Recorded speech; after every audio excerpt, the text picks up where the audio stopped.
Good morning, everyone. Democrat policies continue to cause crises for every American family. We know that Democrats' tax and spend policies are causing historic inflation. Americans are paying more for everything thanks to President Joe Biden and the Democrats' reckless spending. For example, gas prices are up 45.1%. Used cars and trucks are up 45.2%. Fruit at the grocery store is up 7.3%. Milk is up 5.6%. And just yesterday, President Joe Biden showed the American people how truly out of touch he and his fellow Democrats are when he dismissed the concerns of hardworking Americans who are paying more for basic necessities. No, Mr. President, the American people are concerned because of your policies. Inflation has increased every single month of Joe Biden's presidency. Last month, 47% of small business owners said they were forced to increase prices. Key economic indicators are flashing red. The Consumer Price Index in June had the largest jump since before the 2008 financial crisis. And worst of all, if you compare average wages right now and account for inflation, Americans are actually making less than they did a year ago. Inflation is taxation. It is a tax on every American family, and it is a result of Democrat policies. And how are Democrats addressing these issues?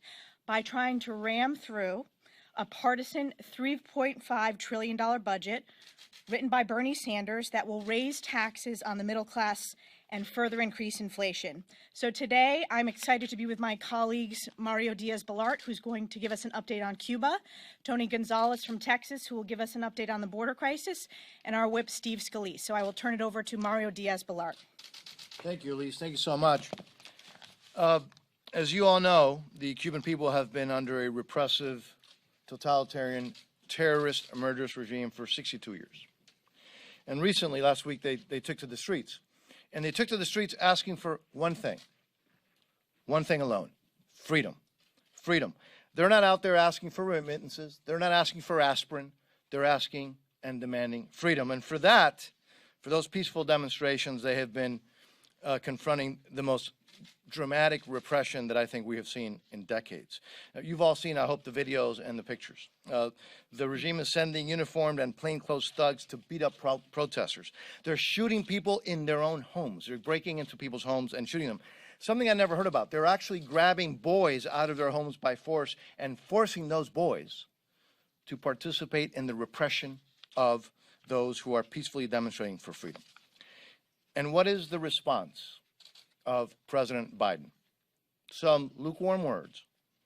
But inconceivably, he has now announced a remittance working group to weaken sanctions precisely as the regime has asked for. That is what we are hearing from, again, this administration. The Cuban people, as I said before, they're not asking for remittances. By the way, let's be very clear, very few Cuban families have access to remittances. Particularly Afro-Cubans have very little access because they don't have a lot of family that can send them remittances. What the Cuban people are asking for is freedom. So what are we asking for this president to do? To unblock and expand internet access to the Cuban people, because that's been blocked off by the Cuban regime, and there's a lot that the United States can do there. This president said that he was going to be the new president of diplomacy in the world. Where is he? He should be demanding that the UN, that the OAS, that the EU, and all the other multilateral organizations and democratic allies denounce the illegitimacy of the Cuban regime, condemn the human rights abuses, and end trade with the Cuban military. This administration is also, by the way, pushing to lower funding for U.S. broadcasts into the island. Think about that. As he wants to increase funding on just about everything except for national security and defense, he also wants to decrease funding for broadcasts from the United States into the island, which the Cuban people are, by the way, now more than ever using to communicate with each other. And for those who say that the fault of the repression and the murdering of innocent Cubans, the fault of that is the United States trade embargo. Let me be very clear. The sanctions on the Cuban military, which is what they are, go away just with three things taking place on the island. Number one is free the political prisoners in Cuba. Is that something that's too much to ask for? Is that something that our colleagues, Democratic colleagues, don't support? Number two is allow for some basic freedoms. Freedom of the press, independent labor unions, political parties. Is that something that we don't support in the United States? Is that something that our colleagues, Democratic colleagues, don't support? And number three, start the process for free and fair elections. Then the sanctions go away in a day. So again, what we're asking for is real solidarity from the administration, President Biden's administration, not just empty lip service, and then looking at ways to eliminate or weaken sanctions. Mr. President, please, this is a historic moment. We need the President of the United States to lead and not look at ways of diminishing sanctions or helping the regime, which seems the only thing this President knows how to do.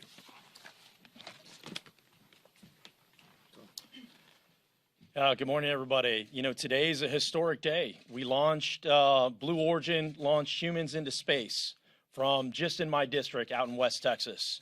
It's also a historic day because at the border, the crisis continues to spiral out of control. We've seen historic numbers continue to rise.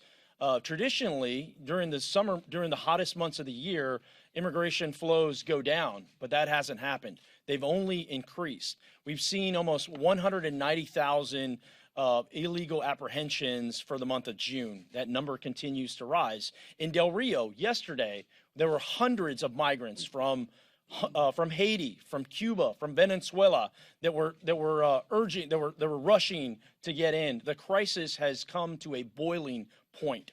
In that same breath, our Border Patrol agents are doing God's work, saving lives. In the Del Rio sector alone, 1,700 lives have been saved due to Border Patrol agents pushing forward in this humanitarian effort.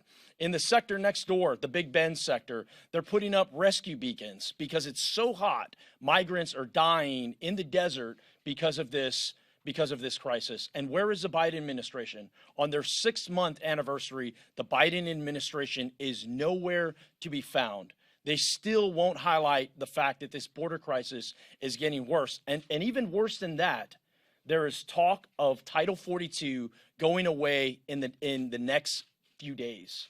If that happens, you're about to see a historic record of immigration numbers skyrocket even more. You're going to see innocent people that are making this dangerous trek, that are dying in the desert. Those numbers are continuing to grow. Not to mention the fentanyl that is come across. Not to mention the sheer number of apprehensions. Meanwhile, last week the House Appropriations Committee passed through a $1 billion decrease for Border Patrol agents. So while record numbers were happening right before us, this administration is defunding Border Patrol as well as they're nowhere to be found. The crisis will continue to spiral out of control until leadership. This is about leadership. The president needs to lead. And it's up to us in Congress to make sure that that president shows up. I will continue to fight for communities along the border. I represent over 40% of the border. This crisis is continuing to spiral out of control, and something has to be done, and it starts with the President of the United States.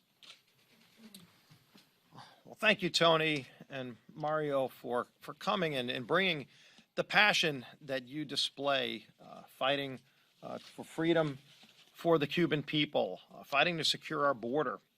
Elise, appreciate the message that you've been honing in on, because House Republicans have been fighting for months to highlight this crisis at our southern border that was created specifically by Joe Biden's policies.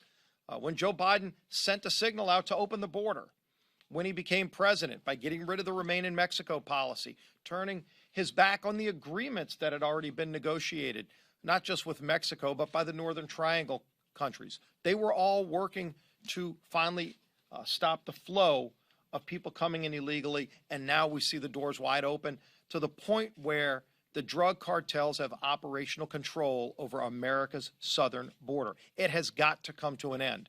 The drugs that are coming across illegally, flooding our communities with drugs like fentanyl, which are killing families all across America. The child abuse that we see with these caravans coming over, abusing these children, using them in their tools to try to open up our border and send a message that America will no longer control the southern border. This has to end, and President Biden can end it, but he's chosen not to. When you look at Cuba, it was heartwarming to see the people of Cuba going to the streets and, in fact, bringing the American flag through the streets of Havana to demand freedom, because the American flag still represents freedom all around the world. And unfortunately, here in America, you still see some people turning their backs on the American flag. But that flag stands for freedom for a reason. We need to be standing with the people of Cuba who want and demand freedom. They deserve freedom. But it wasn't because of COVID that they went to the streets, as the White House was suggesting. It was because of the oppression from a socialist regime. This administration can't say the word socialism because they've been embracing socialism for the 6 months that Joe Biden has been president. You could see it going on in the Senate right now with reconciliation moving through. Reconciliation is just a congressional word for President Biden and his socialist allies in Congress attempting to raise taxes and increase spending by trillions of dollars. And what has that gotten us? It's gotten us inflation. Families see this. Families are paying more for everything they buy when they go to the grocery store. Families are paying more because of Joe Biden's inflationary policies. The spending, paying people not to work, it's all having an impact. When families are trying to take a summer vacation and paying over 45% more for gasoline, it's because of Joe Biden's inflationary policies. If they try to rent a car, they're paying more because of Joe Biden's inflationary policies. So this week, as we recognize 6 months since Joe Biden became president, I would give him a grade of I for inflation. It's a real problem for families. It's a tax increase on families. And Joe Biden, by the way, promised he wouldn't raise taxes on hardworking families. And yet he already has, because inflation hits the lowest income people the hardest. It's a real problem created by Joe Biden's taxing and spending policies. It's already having a negative impact, and it's got to stop. And then one final point, because we've started the appropriations process. Last week, when Congress was not in session, the appropriators were here moving 7 different bills. You know, in Washington parlance, they call those mini buses. We call them bloated buses because it's bloated with government spending on things like increasing more IRS agents, which is not what we want to see. Policies like the Green New Deal, which will make things cost more. It'll raise energy costs for families, not just at the pump, but their electricity bills will cost more. And it'll ship good, hard-working, middle-class jobs out of America to foreign countries. That's what Speaker Pelosi pushed. They try to push amnesty. But you know what they got rid of? They defunded Border Patrol, as Tony Gonzalez pointed out, but they also gutted the Hyde Amendment. And this is incredibly sad and disappointing, because this has been for decades a bipartisan agreement where Republicans and Democrats came together since Henry Hyde in 1976 put protections in place in law to say that taxpayer funds shouldn't be used for abortion. And then in the Appropriations Committee last week, on a partisan vote, Democrats gutted the Hyde Amendment. Well, the House Republican majority is not going to stand for that, and they will not be successful. Speaker Pelosi and her allies will not be successful at gutting Hyde protections, but it's very telling that that's what their priorities are.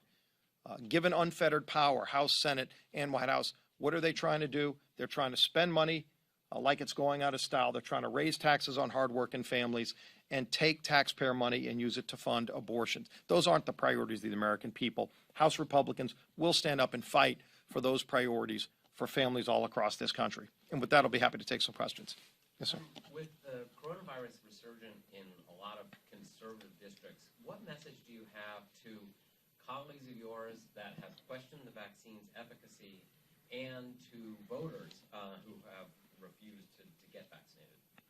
Well, for colleagues of mine, especially on the Democrat side, if you look, even last year, you had Joe Biden and Kamala Harris publicly criticizing and questioning the effectiveness of the vaccines.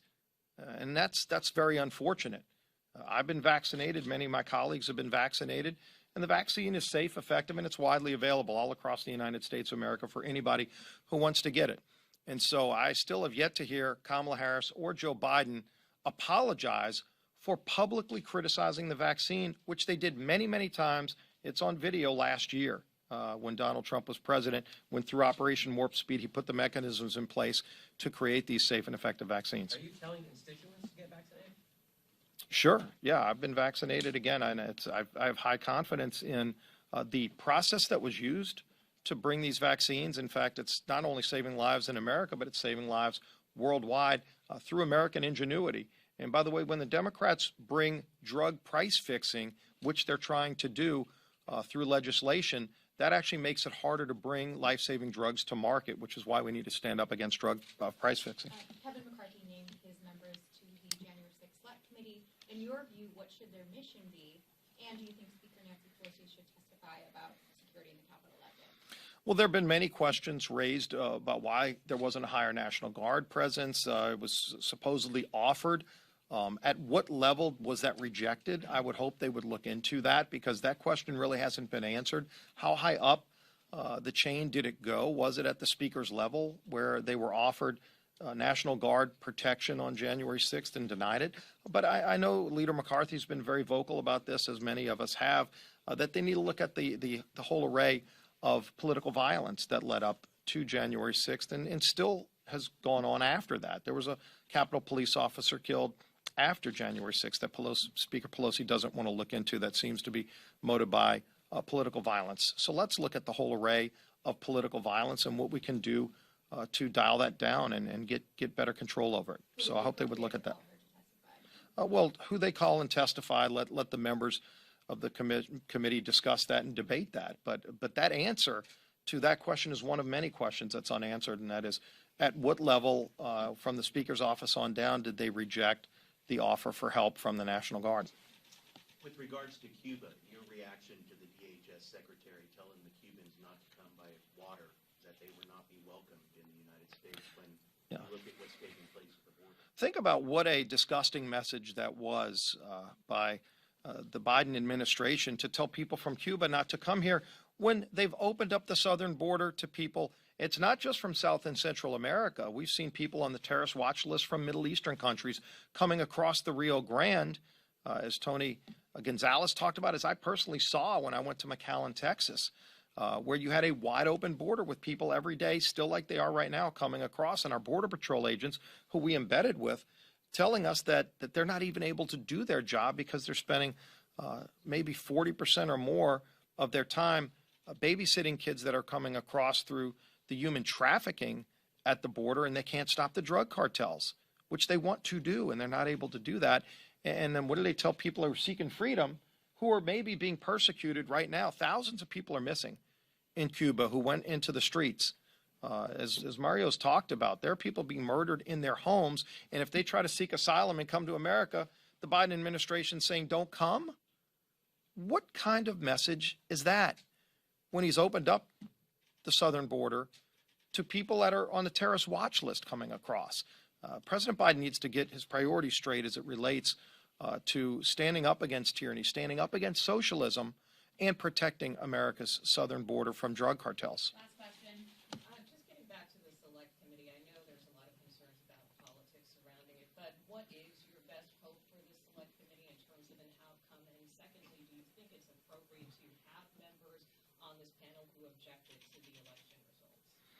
Well, first of all, I would imagine there's some Democrats who have objected to election results, because if you look at January 6th in 2005, for example, a majority of Democrats did not vote to certify the state of Ohio, which would have, by the way, flipped the election to John Kerry if they were successful, which, of course, they weren't. But ultimately, what should be the mission of this commission? Again, justice needs to be carried out, and the focus should be on facts.